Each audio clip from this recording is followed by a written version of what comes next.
Haleluya, shalom Bapak Ibu Saudaraku, senang bisa berjumpa kembali di ibadah hari ini. Saya percaya kita terus diberkati di dalam Tuhan. Mari kita siapkan hati kita, kita akan mulaikan ibadah kita hari ini dan kita akan memberikan yang terbaik bagi Dia. Kita satu di dalam doa. Bapak yang baik, Bapak yang luar biasa bagi kami. Terima kasih Tuhan buat kekuatan, kesehatan, umur panjang yang Tuhan masih berikan sampai hari ini. Dan saat ini Tuhan kami akan siapkan hati kami. Kami akan memberikan pujian, penyembahan, syukur kami di hadapan-Mu. Tuhan, Engkau memberkati kami sehingga lewat pujian penyembahan ini Engkau disenangkan Tuhan. Terima kasih dalam nama Yesus. Kami berdoa bersyukur dan kami siap mulaikan ibadah kami hari ini. Haleluya. Amin. Saat tiada jalan hadapi persoalan,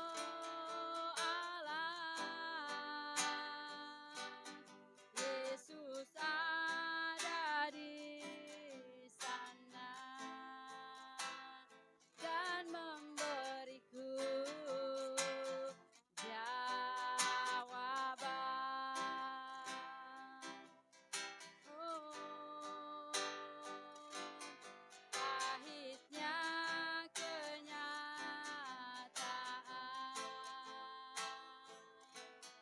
dan tak mampu bertahan,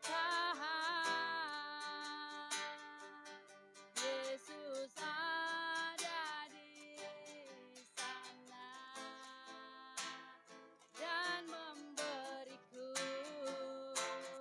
jawaban. Hanya nama Yesus,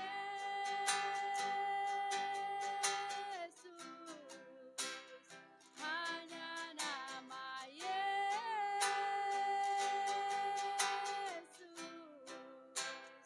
hanya nama Yesus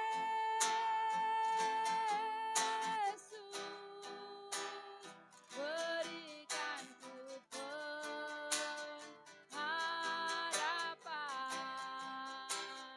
Hanya nama Yesus, hanya nama Yesus,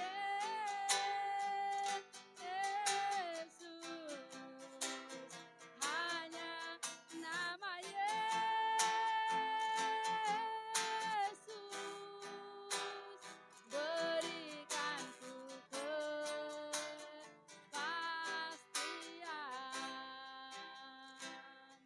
Mari Bapak Ibu Saudaraku yang percaya bahwa Yesus ada, sama-sama nyanyikan pujian ini. Saat tiada jalan, amin, hadapi persoalan,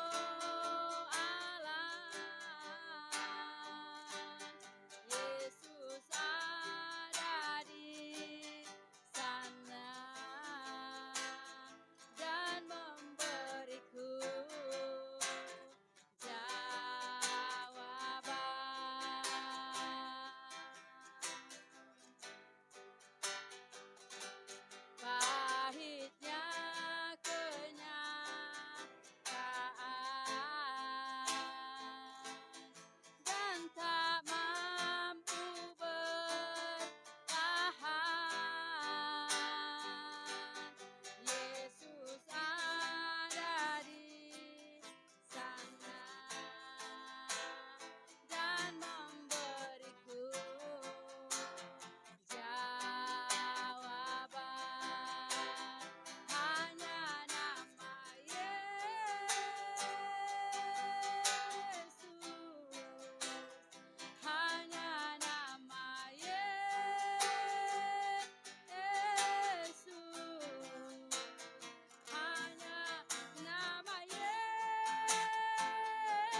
percaya, kita sembah Tuhan, bahwa hanya Yesus satu-satunya yang sanggup memberikan kita kepastian, yang sanggup memberikan kita pengharapan, dan Yesus yang sanggup menolong kita semuanya.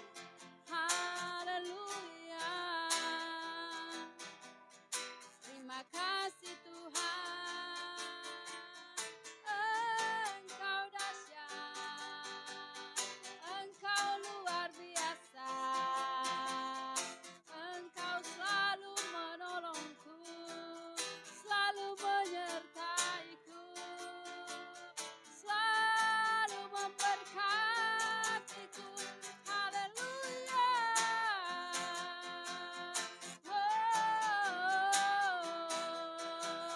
Yesus, Yesus, Yesus, Tuhan. Haleluya. Haleluya. Kiara laba shikara laba laba laba se. Bapa. Haleluya. Haleluya. Oh, Tuhan, terima kasih atas setiap pertolongan-Mu dalam hidup kami Tuhan. Sebab itu Tuhan, bawa kami selalu mempercayai Engkau Tuhan dalam hidup ini. Haleluya. Takkan pernah terlambat pertolongan-Mu. Amin. Takkan pernah terlelap Kau menjagaku. Kaulah segalanya yang ku perlu di setiap jalanku. Sebab Engkau Allah yang tahu yang terbaik di dalam hidupku. Oh, takkan pernah terlambat pertolongan-Mu. Takkan pernah terlelap Kau menjagaku. Kaulah segalanya yang ku perlu di setiap jalanku. Sebab Engkau Allah yang tahu yang terbaik di dalam hidupku. Lagi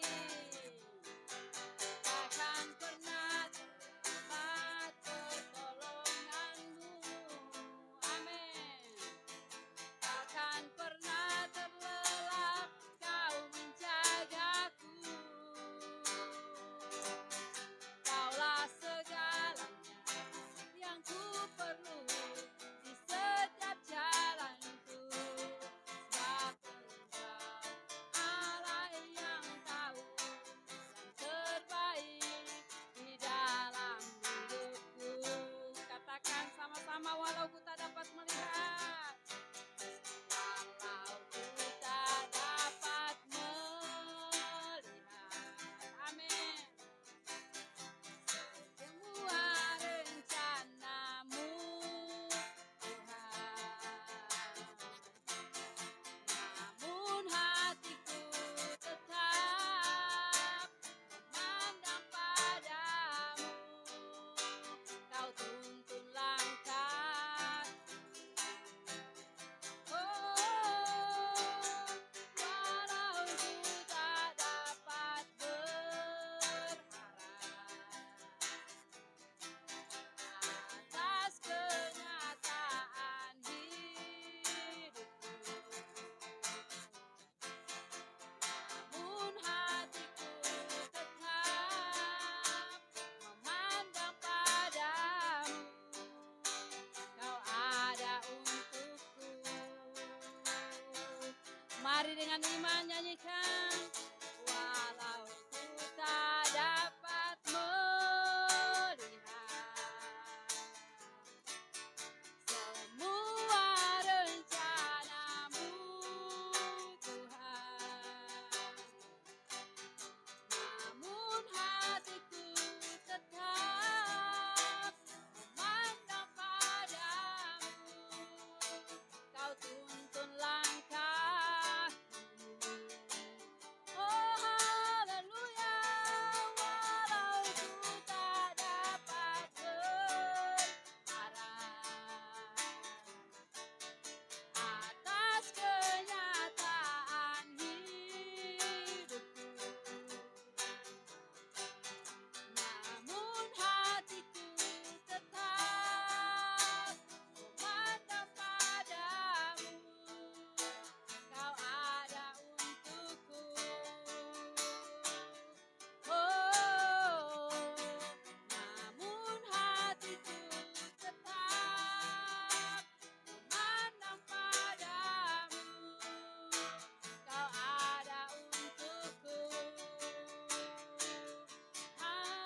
Shalom, salam sejahtera bagi kita semua.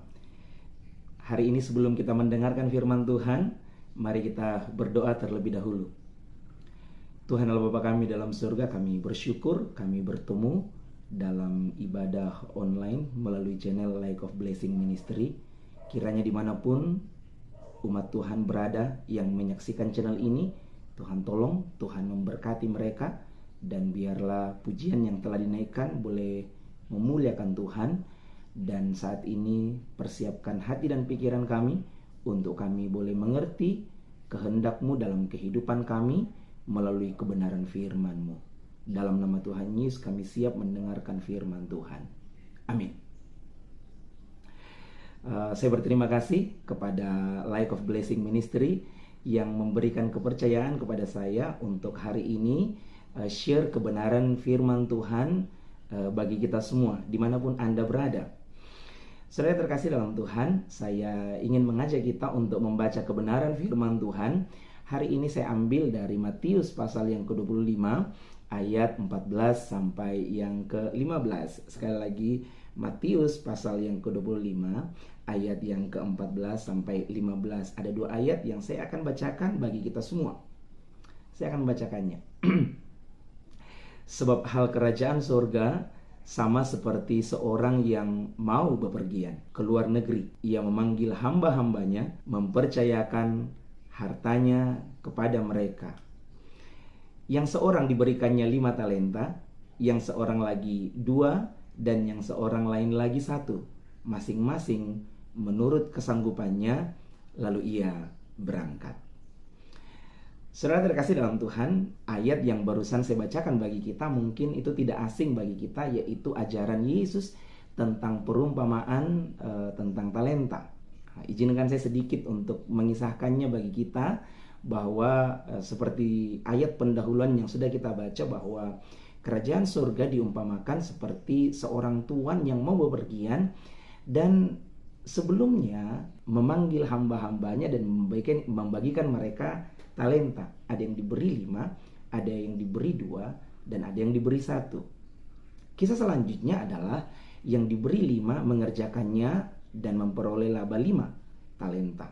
Yang diberikan 2 juga mengerjakannya dan dia memperoleh laba 2 talenta. Tetapi yang 1 dia tidak mengerjakannya, dia menguburkannya. Dan saudaraku yang terkasih dalam Tuhan, setelah sang tuan kembali, ada peristiwa bahwa Tuhan menanyakan talenta itu, dan yang 5 dan yang 2 melaporkan bahwa mereka telah mengerjakannya dan mereka sudah memperoleh laba, keuntungan, hasil dari yang dikerjakan itu. Nah, ketika yang 1 datang, dia mengatakan dia tidak mengerjakannya, dia menguburkannya. Dan saudara surprise bahwa tuannya sangat marah dan dikatakan, engkau hamba yang jahat dan malas. Saudara terkasih dalam Tuhan, hari ini saya ingin kita fokus pada ayat pembuka dari perumpamaan talenta ini, yaitu dalam ayat yang ke-14. Sebab kerajaan surga sama seperti seorang yang mau bepergian ke luar negeri, yang memanggil hamba-hambanya dan mempercayakan hartanya kepada mereka. Saudara, garis bawahi kata mempercayakan. Jadi Tuhan mempercayakan kepada hambanya. Dikatakan ini tentang kerajaan surga. Berarti Bapak Ibu Saudara terkasih dalam Tuhan, kerajaan surga bukan hanya tentang Anda percaya pada Tuhan, tetapi Tuhan juga percaya pada kita. Kita dipercaya. Maksudnya apa? Kita diberi tanggung jawab untuk mengerjakan sesuatu. Saudara terkasih dalam Tuhan, mau tidak mau, suka atau tidak suka, Anda dan saya lahir ke dunia memiliki tanggung jawab yang harus dikerjakan. Sekali lagi, mau atau tidak mau, suka atau tidak suka, kita diberi tanggung jawab. Nah, makanya ketika hamba yang tadi menerima 1 itu tidak mengerjakannya, tuannya sangat marah sekali dan dia senang kepada yang mengerjakannya. Mari kita lihat dulu buktinya bahwa memang datang ke dunia ini memang kita sudah diberi tanggung jawab. Mari kita lihat apa perintah Tuhan kepada manusia Adam dan Hawa ketika mereka pertama kali ditempatkan di Taman Eden. Kejadian 2 ayat yang ke-15. Kejadian 2 ayat 15. Saya bacakan bagi kita. Tuhan Allah mengambil manusia itu dan menempatkannya dalam Taman Eden untuk mengusahakan dan memelihara taman itu.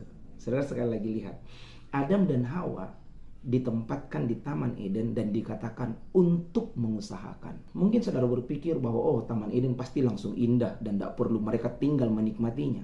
Tidak, dikatakan taman itu untuk diusahakan, dikerjakan. Rupanya kisah ini punya relasi dengan perumpamaan talenta, bahwa hamba itu diberikan tanggung jawab untuk dikerjakan. Jadi harus dikerjakan. Mau tidak mau, suka atau tidak suka, harus dikerjakan. Ada tanggung jawab ketika mereka ditempatkan seperti Adam dan Hawa ini di Taman Eden. Dikatakan ditaruh di taman itu untuk mengusahakan dan memelihara. Oleh sebab itu, Bapak Ibu Saudara terkasih dalam Tuhan, saya menarik kesimpulan bahwa Anda dan saya diberi kepercayaan untuk mengolah sesuatu. Kita ada tanggung jawab untuk mengerjakan sesuatu di dunia ini. Nah, sekarang pertanyaannya apa itu? Apa yang dipercayakan kepada kita? Sebelumnya, mari kita lihat lagi ayat ini, yaitu dalam 1 Timotius 6 ayat 7. Sebab kita tidak membawa sesuatu apa ke dalam dunia, dan kita pun tidak membawa apa-apa keluar. Sekali lagi saya ulangi, sebab kita tidak membawa sesuatu apa ke dalam dunia, dan kita pun tidak membawa apa-apa keluar. Maksudnya adalah, ya kita datang memang gak ada apa-apa, dan kita pergi nanti gak ada apa-apa. Artinya apa? Semua yang Anda miliki selama Anda hidup adalah pemberian dari Tuhan. Semua, baik keluarga Anda, baik materi Anda, baik semua apa yang Anda miliki, itu adalah pemberian dari Tuhan. Dan itulah yang harus kita kelola. Itulah yang harus kita kerjakan. Itu tanggung jawab kita. Karena ayat ini berkata, kita datang, kita tidak bawa apa-apa. Demikian juga nanti ketika kita pergi, kita tidak bawa apa-apa. Berarti selama kita hidup, segala sesuatu yang kita miliki, itu adalah tanggung jawab dari Tuhan untuk kita kerjakan. Oleh sebab itu, Bapak Ibu Saudara terkasih dalam Tuhan, untuk menjadi umat Tuhan, kita harus sadar sekali lagi bahwa bukan hanya kita yang percaya pada Tuhan, tapi Tuhan percaya kepada kita, mempercayakan banyak hal dalam hidup ini untuk Anda dan saya kerjakan. Kita diperintahkan Tuhan untuk menjadi pengelola yang baik. Kita kerjakan. Dan nanti kita menjadi hamba yang diberikan talenta. Apakah kita sudah nanti bisa menunjukkannya? Apakah kita sudah mengerjakan atau tidak? Oleh sebab itu hari ini saya share 3 hal yang mungkin mendasar. Mungkin saudara juga masih bisa membaginya dalam banyak hal, tapi hari ini 3 hal saja yang saya ajak kita untuk renungkan. Apa yang perlu kita kelola dengan baik, yang Tuhan percayakan kepada kita, sehingga nanti kita bisa menunjukkan bahwa kita benar-benar mengerjakan hal itu dengan baik. Yang pertama, itu adalah waktu. Mungkin saudara berpikir, apa? Masa waktu itu adalah pemberian? Ya, Anda dan saya diberi waktu untuk hidup. Kita juga perlu bertanggung jawab mengelola waktu itu dengan baik. Saudara lihat, ada orang yang tidak mampu mengelola waktu dengan baik. Misalnya umat Kristiani, kita diberi waktu dari Senin sampai Sabtu, waktu untuk kerja. Hari Minggu itu waktu untuk ibadah. Itu contoh sederhana. Tetapi lihat bahwa bukankah orang tetap merasa tidak puas, dan hari Minggu masih tetap seolah-olah ibadah itu menyita waktu mereka, dan mereka harus terus masih mencari uang. Bahkan sekarang ibadah merasa seolah-olah sudah terlalu lama kalau berada di gereja 1 jam lebih. Manusia terus merasa waktunya nggak cukup untuk memenuhi kebutuhannya, sehingga kadang untuk ibadah sudah tidak ada waktu. Bukan hanya tentang ibadah, ada orang juga mungkin karena ada istilah barat yang mengatakan time is money, jadi semua diartikan tentang mencari waktu itu adalah uang. Tetapi mari saudara kembali berpikir, sudahkah Anda mengelola waktu Anda dengan baik? Waktu untuk bekerja, waktu untuk Tuhan, waktu untuk keluarga. Ada banyak keluarga yang hancur karena orang tua yang tidak punya waktu untuk anak-anaknya. Ada banyak anak-anak merasa dia lari mencari kasih sayang yang lain karena orang tuanya tidak ada waktu untuk mereka. Kita dituntut menggunakan waktu dengan baik. Ada juga anak-anak muda yang tidak menggunakan waktunya dengan baik, sampai mungkin setiap malam main game, tidak mengerjakan PR, dan besoknya mungkin tidak maksimal untuk sekolah atau bekerja. Bahkan bisa menimbulkan sakit penyakit jika kita tidak mengelola waktu dengan baik. Saudara terkasih dalam Tuhan, sudahkah Anda mengelola waktu Anda dengan baik? Sehingga ada waktu Anda untuk bercengkrama dengan keluarga, ada waktu untuk Anda khusyuk dalam ibadah Anda dan tanpa harus terburu-buru dalam segala hal. Karena kita sudah manage waktu dengan baik, mengelolanya dengan baik. Sehingga dalam waktu itu kita bisa produktif. Jangan sampai kita menghabiskan hidup ini mungkin mencari satu hal. Sekali lagi tidak salah Anda mungkin bekerja. Benarkah Anda mengerjakan waktu itu dan tidak menyanyiakan yang lain ketika mungkin Anda bekerja? Bukan hanya dalam dunia kerja. Bisa saja dunia pelayanan juga bisa menjebak seorang hamba Tuhan. Saking sibuknya melayani dan akhirnya lupa waktu untuk keluarga. Akhirnya kita juga tidak sedikit kita dengarkan ada juga keluarga hamba Tuhan yang harus gagal di tengah jalan. Nah, waktu sangat penting untuk kita kelola dengan baik. Dan saya kira ini sama semua pemberiannya kepada manusia selama kita hidup. Kita diberi waktu untuk memperlihatkan bagaimana kita mengelola waktu itu, mengelola kehidupan kita dalam waktu yang diberikan sehingga kita memanfaatkannya dan ada hasil yang baik. Nah, saudara, satu ayat dikatakan Efesus pasal 5 ayat yang ke-16. Efesus pasal 5 ayat 16, dan pergunakanlah waktu yang ada karena hari-hari ini adalah jahat. Ya, nasihat Rasul Paulus kepada umat Tuhan yang ada di Efesus, gunakan waktu yang ada karena hari-hari ini adalah jahat. Ya, hari ini jahat, di mana seolah-olah waktu kita semuanya, energi kita dihabiskan untuk pencarian yang fana. Sudahkah Anda mempergunakan waktu Anda untuk pencarian yang kekal? Kita menghabiskan waktu untuk kesenangan pribadi dan kita lupa untuk waktu untuk dalam pencarian yang kekal. Ingat nasihat firman ini, gunakan waktu yang ada. Ini adalah pemberian Tuhan kepada kita. Kita harus kelola dengan baik. Yang kedua, yang saya mau share kepada kita tentang kita bisa menjadi pengelola yang baik, yaitu bakat, kemampuan. Nah, ini juga perlu kita kelola dengan baik. Nah, saudara, dalam perumpamaan talenta, ada orang diberi 5, ada orang diberi 2, dan ada yang diberi 1. Yang menjadi kadang persoalan dalam dunia ini adalah orang fokus pada lihat perbedaannya. Jadi dia terganggu dengan perbedaan. Ada orang yang banyak diberi kemampuan dan ada yang tidak. Tapi mari kita ubah mindset kita melihat kebenaran firman ini, bahwa gini, semua orang diberi. Sekali lagi, semua orang diberi. Ada yang 5, ada yang 2, dan ada yang 1. Jangan lihat perbedaannya, tapi lihat bahwa kita semua diberi. Berarti siapapun Anda, dimanapun Anda pasti diberi kemampuan, talenta, bakat yang harus kita kembangkan. Lihatlah dalam kehidupan yang nyata bahwa ada orang yang bermalas-malasan dan dia tidak menemukan kemampuannya. Tetapi lihat juga ada orang yang terlahir cacat tapi dia memiliki kemampuan yang luar biasa. Karena dia gali dan dia cari itu kemampuannya. Saudara bisa mungkin melihat di YouTube, ada orang yang tidak punya jari tapi hebat main piano. Saudara lihat ada orang yang tidak punya tangan tapi kakinya bisa melukis. Nah, maksudnya apa? Semua kita terlahir dengan kemampuan, bakat, keunikan tertentu.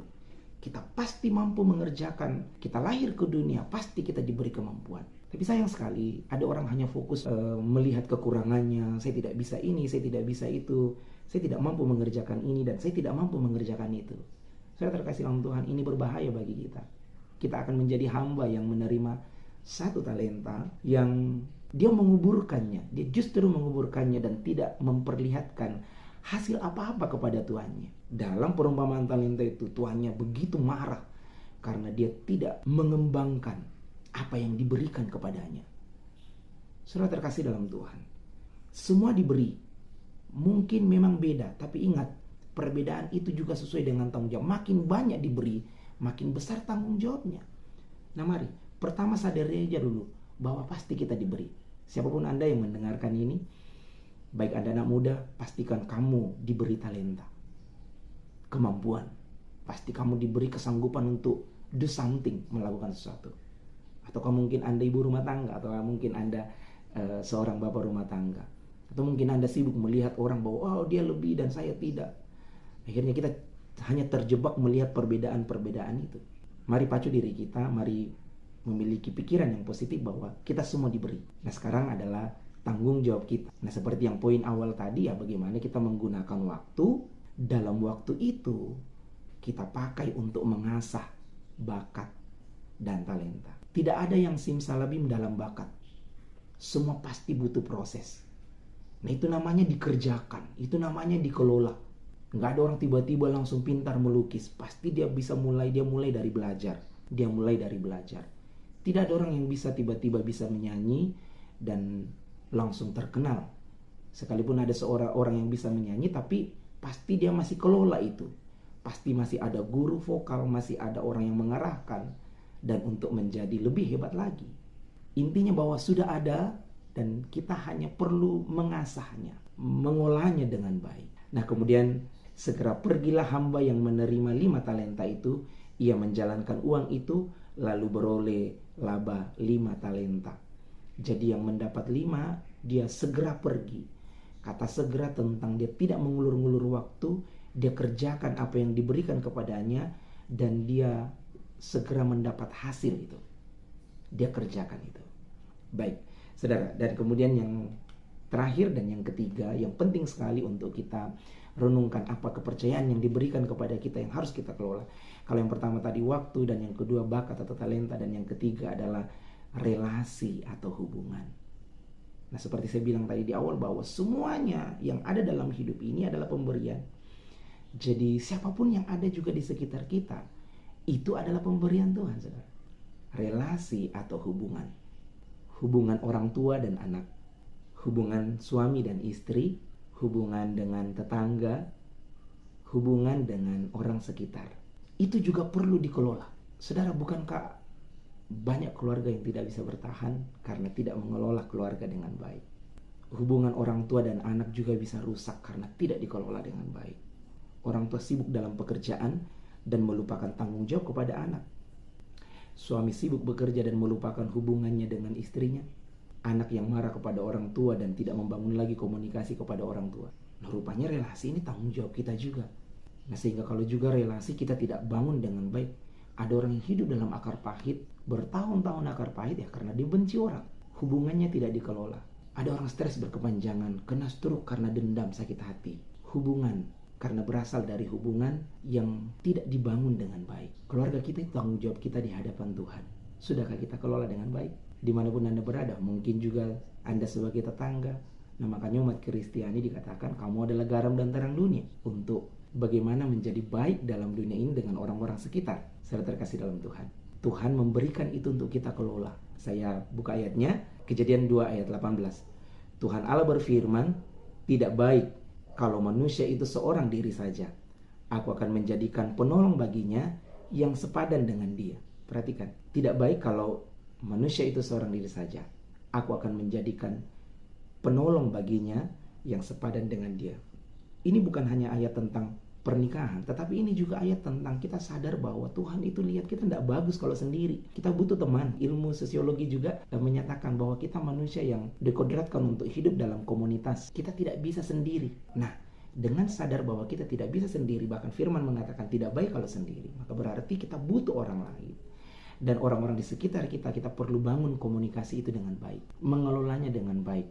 Kita sadar akan hal ini, maka akan menciptakan keluarga yang rukun, keluarga harmonis, keluarga yang mengalami sukacita dalam Tuhan. Kadang saudara, kadang sedih juga.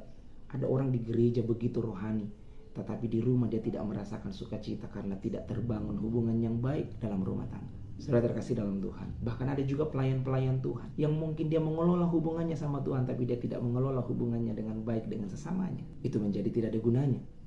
Bapak Ibu Saudara terkasih dalam Tuhan, sekali lagi hidup di hadapan Tuhan, kita memiliki tanggung jawab yang harus kita kerjakan. Adam dan Hawa ketika pertama kali ditempatkan di Taman Eden, dia harus mengerjakan taman itu. Sayang sekali ada kegagalan mereka di mana dia mengelola yang dia tidak disuruh sentuh, tapi dia justru sentuh itu. Ya kadang juga demikian saudara ya. Kadang yang bukan urusan kita, kita urusi. Adam dan Hawa gagal karena dia urusi yang bukan urusannya. Dia kerjakan yang bukan urusannya. Dia makan buah yang terlarang. Sehingga itulah menjadi bibit dosa. Kita juga kadang ada urusan yang gak perlulah kita kerjakan. Ada yang lebih penting. Tentang mengatur waktu, tentang mengatur bakat, mengatur hubungan kita dengan orang-orang di sekitar kita. Tapi kadang ada yang bukan urusan kita, kadang kita kerjakan sehingga kita terjebak, kita hidup dalam berbagai masalah-masalah. Memikirkan yang bukan ranah kita di sana. Saudara terkasih dalam Tuhan, mari, biarlah ketiga hal ini dalam renungan kebenaran firman Tuhan ini untuk kita renungkan bersama-sama, menjadi tanggung jawab kita bersama untuk kita kerjakan. Dan marilah kita menjadi hamba yang menerima 5 talenta dan 2 talenta, yang kita mengelola semuanya itu di sekitar kita dengan baik. Dan nanti ketika Tuhan menanyakan apa yang kamu kerjakan, kita memperlihatkan hasil kita, karena kita sudah menggunakan waktu dengan baik, mengasah kemampuan kita, dan kita menciptakan suasana yang baik di sekitar kita. Amin firman Tuhan, dan kiranya kita semuanya boleh diberkati. Mari kita tundukkan kepala dan kita berdoa. Terima kasih Tuhan Allah Bapa kami dalam surga, kami bersyukur kami telah mendengarkan kebenaran firman-Mu, dan jadikan kami menjadi pengelola yang baik, untuk kami sadar bahwa kami dipercayakan beberapa hal dari Tuhan untuk kami kerjakan, karena nanti kami akan ditanya bagaimana hasil dari pengelolaan kami. Terima kasih Tuhan, kami bersyukur untuk kebenaran firman ini. Hamba berdoa saat ini bagi semua pendengar melalui channel Life of Blessing Ministry, berkati mereka semua, dan juga channel ini Tuhan berkati terus menjadi berkat bagi banyak orang. Seluruh orang-orang yang terlibat dalam ministry ini, kiranya dimanapun mereka berada, kiranya Tuhan memberkati. Pada kesempatan ini juga kami berdoa bagi bangsa dan negara kami. Berkatilah bangsa dan negara kami, karuniakan kedamaian sejahteraan bagi bangsa kami. Kami mau mengakhiri ibadah ini, dan saudaraku, sebelum kita mengakhirinya, terimalah berkat daripada Allah Bapa. Berkat daripada Allah Bapa, cinta kasih dalam Yesus Kristus, dan persekutuan Allah Roh Kudus menyertai kita hari ini dan sampai selama-lamanya. Terima berkat ini dalam nama Bapa, Anak, dan Roh Kudus. Amin. Selamat hari Minggu, Tuhan Yesus memberkati kita semua.